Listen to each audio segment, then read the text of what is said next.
Sesuai dengan judul tema pada pagi hari ini, Undang-Undang Nomor 23 Tahun 2004 memandang bahwa KDRT itu suatu perbuatan terhadap seseorang, terutama perempuan, yang berakibat timbulnya kesengsaraan atau penderitaan secara fisik, seksual, psikologis, dan atau penelantaran rumah tangga, termasuk ancaman untuk melakukan perbuatan pemaksaan dan perampasan kemerdekaan secara melawan hukum dalam lingkup rumah tangga.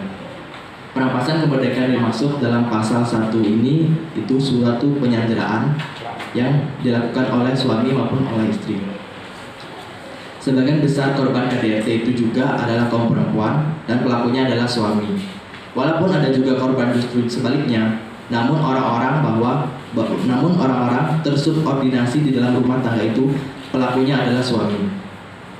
Tetapi menurut saya, pelaku itu tidak memandang jenis kelamin ataupun gender. Pelaku bisa saja datang dari suami maupun istri hingga anak.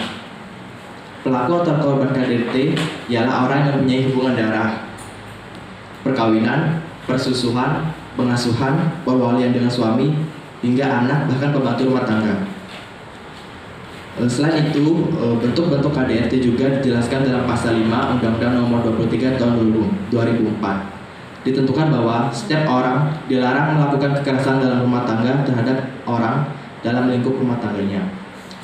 Tindak kekerasan dalam rumah tangga dibedakan menjadi 4, yaitu 1. Kekerasan fisik. Kekerasan fisik adalah kekerasan terhadap bentuk tubuh seseorang secara langsung, seperti memukul, menampar, menendang, mencekik, menjambak, dan melemparkan benda. Kemudian yang kedua ada kekerasan psikis atau emosional.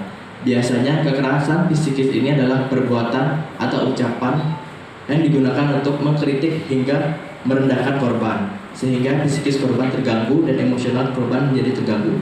Contohnya seperti ancaman, penghinaan, dan pengendalian perilaku. Yang ketiga adalah kekerasan seksual. Kekerasan seksual ini adanya unsur memaksa baru bisa disebut sebagai kekerasan seksual. Contohnya seperti hubungan seks dengan cara tidak wajar atau tidak diinginkan korban. Kekerasan seksual juga didasarkan atas adanya tanpa persetujuan. Yang keempat ada penelantaran rumah tangga. Penelantaran rumah tangga ini dimaksud adalah tidak memberikan nafkah, kemudian tempat kediaman, biaya rumah tangga, biaya lain-lain seperti biaya pengobatan apabila adanya salah satu anggota keluarga yang sakit. Penelantaran rumah tangga sendiri ditentukan dalam pasal 304 KUHP, dikhususkan bahwa penelantaran rumah tangga yang dimaksud adalah penelantaran rumah tangga dalam keadaan sengsara. Tetapi dalam bentuk-bentuk KDRT ini yang dijelaskan dalam pasal 5 Undang-Undang Nomor 23 Tahun 2004 yang membedakan menjadi 4 macam, tapi menurut saya ada 5. Yang tambahannya itu yaitu kekerasan ekonomi, di mana kekerasan ekonomi ini muncul dari segi finansial, seperti membatasi korban bekerja dan membiarkan bekerja untuk dieksploitasi. Selanjutnya faktor-faktor KDRT. Ada 6 faktor KDRT yang akan saya bahas. Itu 1. Laki-laki dan perempuan tidak dalam posisi yang setara. Bisa saja posisi yang tidak setara ini dari segi finansial tersebut. Contoh, laki-laki dari keluarga yang cukup kaya, sedangkan perempuan dari keluarga yang kurang mampu. Yang kedua, masyarakat menganggap laki-laki dengan menanamkan anggapan bahwa laki-laki harus kuat, berani, serta tanpa ampun. Contoh, seorang suami yang sedang mengidap penyakit lumpuh disuruh seorang istri untuk mengangkat sebuah galon. Sedangkan yang kita ketahui bahwa seorang yang lumpuh itu tidak mampu untuk mengangkat benda-benda berat. Tapi di sini seorang istri memaksa dan menganggap bahwa laki-laki itu harus kuat, berani, dan tanpa ampun. Jadi dari sini dapat mengakibatkan adanya kekerasan dalam rumah tangga. Yang ketiga, KDRT dianggap bukan sebagai permasalahan sosial, tetapi persoalan pribadi terhadap relasi suami istri. Yang keempat, pemahaman keliru terhadap ajaran agama sehingga timbul anggapan bahwa laki-laki boleh menguasai perempuan. Ajaran agama dimaksud adalah perpindahan agama baik dari seorang istri maupun seorang suami. Yang kelima, tidak adanya pengetahuan dari kedua belah pihak bagaimana cara mengimbangi dan mengatasi situasi yang tidak cocok di antara keduanya. Contohnya yaitu dalam hal mengasuh anak.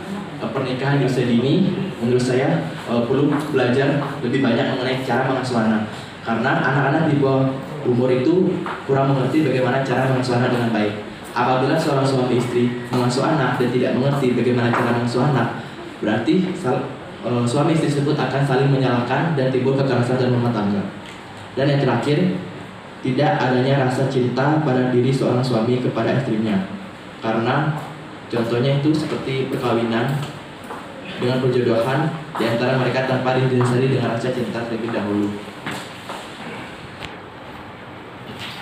Akibat dari KDRT cukup banyak.